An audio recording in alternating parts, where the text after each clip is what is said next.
네, 안녕하세요. 웰컴TV입니다. 자, 오랜만에 저희가 또, 오랜만은 아니죠. 한 달 만이죠. 한 달 만에 저희가 12월 월간 견적을 다시 한번 들고 돌아왔습니다. 이번 12월에도 굉장히 많은 이슈들이 있었는데요. 간단하게 이슈들을 살펴보면 5600X의 재고 수급 이슈가 있었고, 마찬가지로 삼성 메모리의 떡상과 떡락이 지금 막 왔다 갔다 하고 있거든요. 금액이 왔다 갔다 하고 있어서 삼성전자 주식 많이 올랐잖아요. 혹시 사놓으셨나요? 저는 못 샀습니다. 삼성 메모리의 가격 등락률이 너무 높아서 그런 부분도 조금 이슈가 됐었고요. 그리고 그렇게 우리가 원하던 그 3080 그래픽 카드가 조금 이제 수급이 원활해졌다 정도가 이제 좀 포커싱이 될 수 있는 그런 부분이다 라고 설명을 드릴 수 있을 것 같고요. 자, 바로 이제 본론을 그냥 들어보도록 하겠습니다. 가장 이제 저렴한 금액대로 구성할 수 있는 30만원대 시스템을 먼저 설명을 드리자면요. CPU는 AMD 라이젠 3 3200G 피카소 제품이 들어가 있고요. 그리고 메모리는 삼성전자 DDR4 4기가 2개, 메인보드는 에이수스의 A320MK 대원 CTS 제품이 들어가 있고요. SSD는 마이크론의 BX500 240기가, 케이스는 데이븐의 스텔라 미니, 그리고 파워 서플라이는 쿠거의 XTC500 80 플러스 제품이 함께 구성이 되어 있습니다. 자, 30만원대는 지금 몇 달째 똑같은 걸 설명을 드리고 있는 것 같아요. 그도 그럴 것이, 일단은 인텔이랑 AMD를 비교했을 때 사실은 인텔이 30만원대로 구성을 하려면 약간 이제 뭐 펜티엄급이나 아니면 좀 높게 간다 하더라도 i3급 정도 이제 이렇게 생각을 하셔야 되는데, 그 i3에 들어가는 그 내장 그래픽이랑 AMD의 3200G에 들어가는 이 내장 그래픽을 비교하면 사실 넘사벽입니다. 왜냐면 인텔 같은 경우는 사실 피파도 잘 원활하게 돌아가기 좀 어려운 수준인데, AMD 시스템 같은 경우에는 옵션 타입만 하면 오버워치까지, 그런 고사양 온라인 게임까지도 어느 정도는 구동할 수 있는 그런 수준이 되기 때문에, 그런 부분에서는 가성비적인 부분에서 너무 차이가 많이 나기 때문에 30만원대는 몇 달째 동일하게 라이젠 3200G를 소개를 해드리는 것 같아요. 그리고 이제 파워 같은 경우도 마찬가지로 이제 500W 전격 파워를 사용했기 때문에, 만약에 내가 이제 이렇게 컴퓨터를 사용하다가 나 좀 고사양 게임 좀 해보고 싶은데 라고 생각이 드셨다면 여기서 추가로 그냥 그래픽카드만 딱 꼽으면 끝납니다. 그렇기 때문에 업그레이드도 좀 용이하고요. 그런 부분을 놓고 봤을 때는 30만원대 컴퓨터가 가장 가성비가 높은 컴퓨터가 아닐까 좀 설명을 드릴 수가 있을 것 같습니다. 그리고 바로 이제 60만원대 설명을 드리도록 할게요. 60만원대 AMD 시스템을 설명을 드리자면, CPU는 라이젠 3 3300X 마티스 모델이 들어가 있고요. 메모리는 삼성전자 DDR4 8기가 25600 2개, 총 16기가 구성이 되어 있고, 메인보드는 에이수스의 A320MK 동일하게 들어가 있고, 그래픽카드는 에이수스의 터프 게이밍 지포스 GTX 1650P라고 하는 모델이 들어가고요. SSD는 마이크론의 MX500 250기가 제품이 들어가고, 케이스는 데이븐 D1 메쉬 아크릴 모델이 들어가고요. 파워는 마찬가지로 쿠거의 XTC500 80 플러스 스탠다드 모델이 구성이 됩니다. 3300X가 출시가 잠깐 됐었을 때 그때 되게 성능이 좋은 걸로 해갖고 반짝했었는데, 사실 수급이 굉장히 좋지 못해갖고 금방 없어진 비운의 CPU 같은 그런 모델이었었는데, 그 3300X 사실 따지고 보면, 이제 구조적인 부분을 따지고 보면 범이어 동생이라고 할 수 있는 이 3300X가 다시 출시가 되면서, 가성비 컴퓨터를 생각하셨던 분들, 특히 나는 막 엄청 고상이 필요 없어 하시는 분들한테는 아주 뛰어난 그런 이제 CPU라고 좀 설명을 드릴 수가 있는데요. 이 CPU가 들어가 있기도 하고, 그리고 이제 메모리의 클럭에 굉장히 예민한 AMD 프로세서이기 때문에 25600에 삼성 메모리 8기가 2개를 꼽았기 때문에, 이 부분도 마찬가지로 게임이나 이런 걸 하시는 때에 있어서 굉장히 높은 퍼포먼스를 내줄 수 있다라고 좀 설명을 드릴 수 있을 것 같아요. 그리고 이제 그래픽 카드가 기본적으로 GTX 1650 제품이 들어가 있기 때문에, 사실 요즘에 이제 게임들이 워낙에 최적화도 잘 돼 있고, 그렇기 때문에 1650 정도만 사용을 하셔도, 내가 뭐 막 진짜 100프레임이 꼭 넘어야 되고 막 나 200프레임 300프레임을 써야 돼 이런 분이 아니시라면 굉장히 그냥 간단하게 되게 라이트하게 쓰실 수 있는 그런 수준의 PC다 라고 설명을 드릴 수 있을 것 같고, 모든 분들이 사실 배틀그라운드나 오버워치를 하시는 건 아니잖아요. PC방 게임 순위만 놓고 본다 하더라도 서든어택, 롤, 피파, 높지 않은 약간 캐주얼틱한 그런 게임들이 굉장히 많이 사람들이 플레이하는 게임이기 때문에, 그런 게임들을 좀 원활하게 구동하고 싶었다라고 하시는 분들이라면 이런 컴퓨터를 좀 추천드릴 수 있지 않을까 생각을 하고요. 자, 60만원대 인텔 시스템을 설명을 드리자면, CPU는 i3 1100F가 들어가 있고요. 메모리는 삼성의 21308기가 2개, 총 16기가로 구성이 되어 있고, 메인보드는 에이수스의 H410MK 모델이 들어가 있습니다. 그리고 그 외에 나머지 SSD나 케이스, 파워, 그래픽카드는 동일하게 구성이 되어 있는데, 인텔 시스템에는 i3 1100F가 들어가 있는데, 이게 네이밍만 보면 i3랑 3300X가 이제 비슷할 것 같다라고 생각을 하실 수 있는데, 사실은 그렇지 않습니다. 3300X는 사실 i5급 정도랑 비교가 되는 그런 CPU라고 보시면 되고, 1100F가 구성되어 있는 이 시스템은 가격적인 부분을 딱 비교했을 때는 조금 더 저렴해 보일 수는 있지만, 실질적으로 게임 퍼포먼스나 이런 것들을 생각한다 하시면 1100F보다는 3300X 시스템이 좀 더 낫다라고 좀 설명드릴 수 있을 것 같고, 가성비 쪽을 놓고 본다라고 했을 때는 오히려 AMD보다 인텔 쪽이 좀 더 괜찮지 않을까라는 생각을 좀 합니다. 그리고 이제 다음으로 80만원대 시스템을 설명을 드리자면, 80만원대 AMD 시스템은 라이젠 5 3600이 들어가고요. 그리고 그리고 메인보드는 ASUS의 B450MA가 들어갑니다. 메모리는 마찬가지로 삼성전자의 DDR4 8기가 25600 두 개가 들어가게 되고요. 그래픽카드는 ASUS의 터프게이밍 GTX 1660 슈퍼가 들어갑니다. 그리고 SSD는 동일하게 MX500 250기가 마이크론 제품이 들어가고요. 케이스는 앱코의 베놈 6LED 제품이 들어가게 되고, 파워는 앱코의 세틀러 600W 80 플러스 스탠다드 모델이 들어가게 됩니다. 그리고 80만원대 인텔 시스템을 설명을 드리자면, CPU는 i5 1400F가 들어가고요. 메인보드는 H410MK, 메모리는 마찬가지로 21300 8기가 2개 16기가로 구성이 되어 있고, SSD는 마이크론의 MX500 250기가, 그리고 케이스 파워는 마찬가지로 앱코 제품으로 구성이 되어 있습니다. 자, 이 80만원대 시스템도 마찬가지로 지금 보시면 이제 라이젠 3600과 i5 1400F 두 가지를 놓고 이제 비교를 한다라고 보시면 되는데, 사실 이제 시장 점유율을 놓고 봤을 때는 3600보다는 i5 1400F가 미들급을 꽉 잡고 있기는 해요. 근데 그럴 것이 5600X 이 버미어가 나온 시점에 인텔의 i7이나 i9급 프로세서들을 굳이 그 비싼 돈을 주고 사야 되나? 라고 생각하시는 분들이 굉장히 많습니다. 워낙에 이제 성능도 잘 나오기도 하고 굉장히 잘 만든 CPU이기 때문에, 그런 분들을 제외하고는 내가 간단하게 영상 편집을 한다, 또는 간단하게 뭐 사진 편집 작업을 한다, 게임 프레임이나 이런 것들이 좀 더 높았으면 좋겠어 라고 하시는 분들은 인텔의 i5를 결정하시는 게 조금 도움이 되지 않을까 싶습니다. 그리고 이제 100만원대 시스템을 소개를 해드릴게요. 100만원대 AMD 시스템은 라이젠 5 3600이 들어가고요. 그리고 메모리는 삼성전자의 DDR4 8기가 25600 두 개가 동일하게 들어가고요. 그래픽카드는 조텍의 RTX 3060 Ti 엣지 그래픽카드가 들어가고요. SSD는 마찬가지로 마이크론의 MX500 250기가, 그리고 케이스는 데이븐의 D0 메쉬 아크릴 제품이 들어가고요. 파워 서플라이는 앱코의 세틀러 700W 제품이 함께 구성이 됩니다. 이제 이 100만원대 AMD 시스템 같은 경우에는 약 110만원대 정도로 이제 구매할 수 있는 그런 사양이라고 보시면 되는데요. 100만원이 넘는데 왜 범위 안 써? 라고 하시지만, 그래픽카드를 보십시오. 그래픽카드가 3060 Ti입니다. 저희가 벤치마크한 그 데이터를 보시면 아시겠지만 3060 Ti 정도면 기존의 RTX 2080 슈퍼급의 성능을 내주기 때문에, 사실 이제 100만원이 넘어가니까 가성비를 논하기에는 조금 애매한 부분이 있어요. 그렇지만 어찌됐든 기존의 2000대 시리즈에서 봤을 때 약 200만원 가까이 줘야 맞출 수 있는 그런 시스템 수준이 나오기 때문에, 이 부분도 마찬가지로 굉장히 그 가성비가 좋다라고 설명을 드릴 수가 있고, 그리고 아까도 말씀드렸듯이 5600X가 현재 수급 상태가 굉장히 좋지 않기 때문에 가격이 굉장히 막 널뛰기를 하고 있습니다. 그래서 제 개인적인 생각으로는 지금 5600X를 기다리시는 것도 좋은 방법이지만, 5600X가 올해 안에는 이 수급 이슈가 해결되지 않을 거라는 카더라 통신이 있습니다. 그래서 컴퓨터가 지금 빨리 필요하신 분들은 5600X보다는 3600 정도, 왜냐면 가성비가 뛰어나거든요. 그래서 나는 완전 최신 제품을 꼭 써야 돼, 난 5600X 아니면 죽을 거야, 뭐 이런 분 아니시면 제가 봤을 때는 3600으로 타협을 보시는 것도 굉장히 좋은 방법이라고 생각을 하고요. 아까도 말씀드렸다시피 3060 Ti가 들어가 있기 때문에 병목도 크게 없을 뿐더러 3060 Ti가 낼 수 있는 게이밍 퍼포먼스라든지 이런 것들은 제대로 다 써먹을 수 있다라고 보시면 될 것 같습니다. 그리고 이제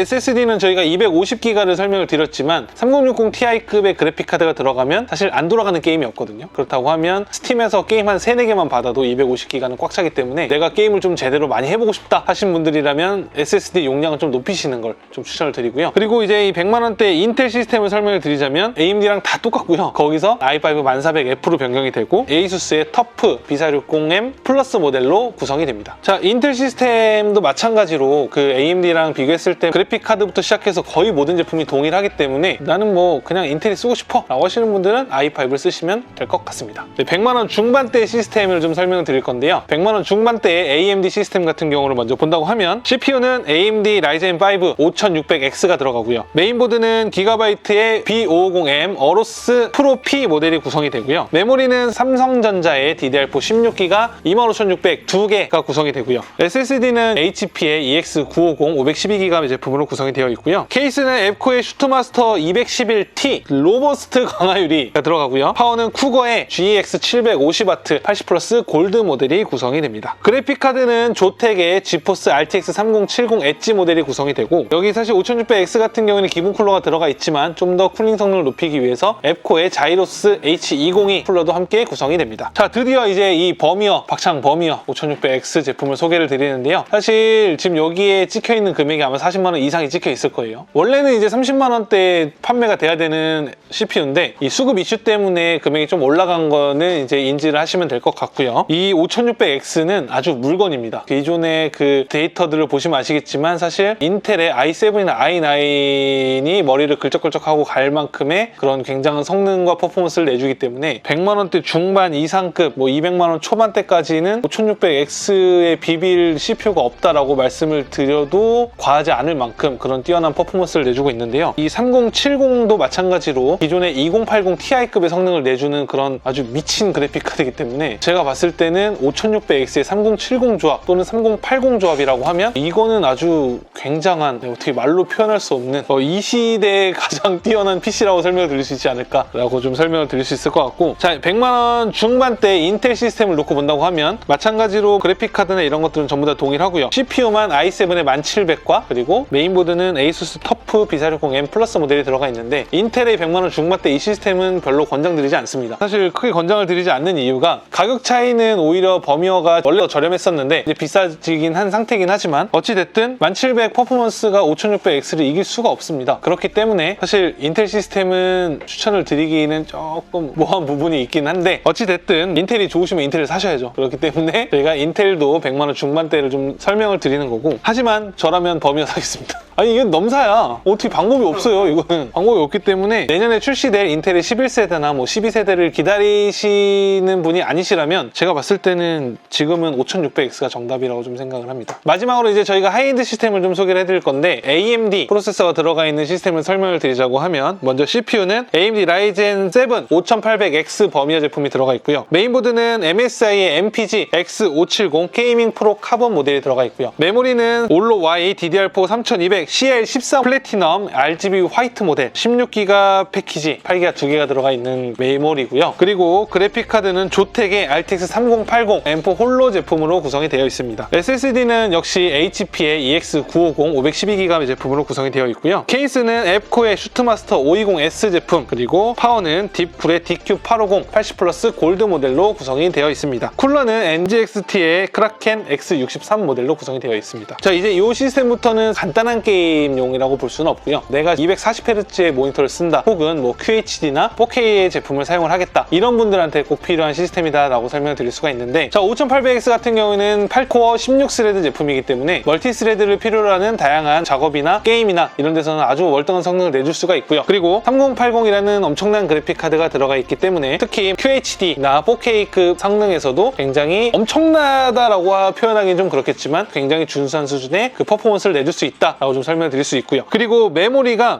생소하시겠지만 올로 Y 제품이 들어가 있습니다. 전 제품에 삼성 B다이 제품이 들어가 있습니다. 그리고 경쟁사 제품이랑 비교했을 때 저렴한 금액대이기 때문에 이런 부분도 굉장히 큰 메리트가 된다라고 좀 설명을 드릴 수 있을 것 같아요. 자, 그리고 마지막으로 하이엔드 인텔 시스템을 설명을 드리자면요. CPU는 인텔의 i9 10세대 10850K 제품이 들어가 있고, 메인보드는 MSI의 MPG Z490 제품이 들어가 있습니다. 그리고 그 외에 나머지 뭐 또 케이스, 파워, 쿨러, 메모리 이런 것들은 다 동일하게 들어가 있는데요. 마찬가지로 이제 10850K 같은 경우에는 그 하이엔드 시스템에서 1900K도 있기는 하지만 1900K를 제외하고 사실 10850K는 클럭도 굉장히 높기도 하고 성능도 굉장히 뛰어나기 때문에 하이엔드 시스템으로 생각을 하셨던 분들한테는 1080K는 굉장히 좋은 선택이 될 수 있는 CPU다라고 설명을 드리겠지만 5800X가 더 좋습니다.